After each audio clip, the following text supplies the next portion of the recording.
Yeah, that's messed up.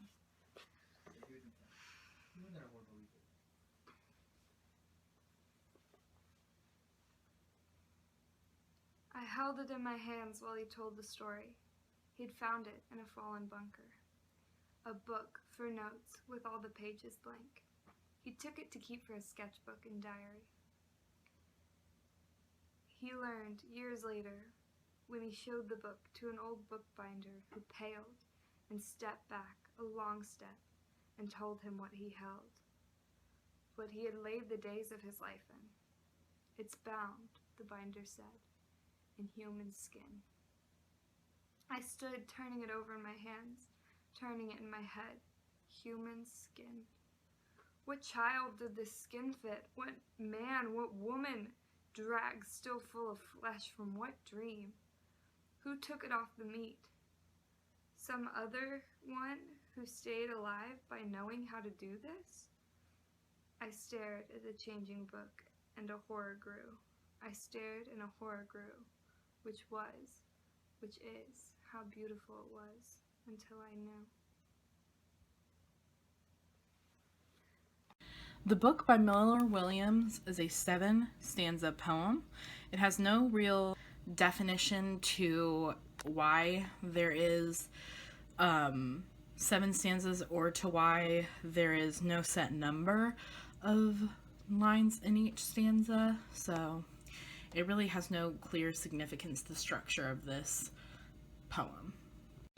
The speaker of the poem is the man who's getting the story told to him about the book, because the story is being recalled to him by an old bookbinder as to the story behind the book and its significance. Then in stanza 3, it says that he showed the book to an old bookbinder.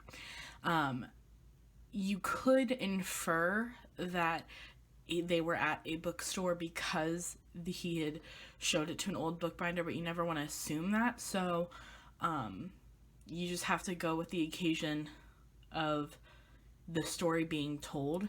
So it's being told to the speaker, who is the man in possession of the book, and the occasion is just where he is at that time, which is not clearly defined in the poem. The audience is not really clearly defined in the poem, because it really is just a fictional poem about a book bound in human skin. I mean, I really hope it's fictional, because that would be really creepy if it's not.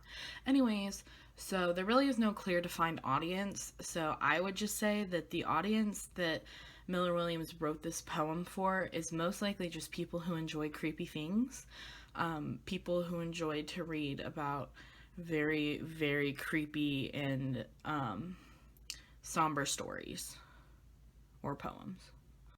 Just like the audience, the purpose is not clearly defined either, but you could say that the purpose of this poem is to entertain, because it has really no educational value when it comes to content other than the vocabulary and diction that they choose to describe.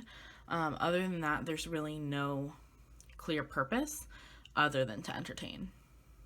The tone in the poem is very ominous and very creepy and mysterious, because it is a very creepy poem in general, having a book bound by human skin. So they had, in stanza 3, to an old bookbinder who paled and stepped back. The word choice of the word paled is very interesting, because they could have said just reference to the shock and horror of seeing the book on the bookbinder's face, but they chose to go with the tone of his skin and how it looked after he saw the book. Also, in stanza 5, they dragged still full of its flesh from what dream, and they said that's very odd also, because it's saying basically, who did this skin come from that bounds the book? Who died so that this book could be made and so that it could be bound by skin? And it is very creepy in the fact of the subject matter in general, having a book bound by skin, but the tone really emulates that and emulates the creepiness of the poem. The subject is the book itself. It is the book that is bound in human skin. It is also a sketchbook and diary of one of the characters in the poem, other than the speaker, the man who is recalling the story. But the subject is the book itself. In stanza 2, it says, a book for notes with all the pages blank. So that implies that at one point it was blank and it was empty, but the man who is telling the story did fill it, and he did make use of the book itself.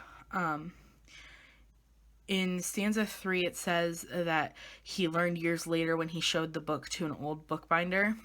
When it says the book, it really implies that the bookbinder had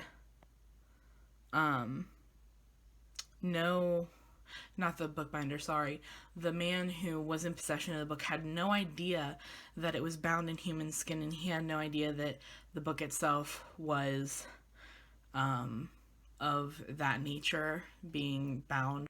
The occasion is first seen in stanza 2, where he said he had first found the book in a fallen bunker. And I think this is the beginning of the occasion because it first states when the subject, which is the book, for example, is first brought about.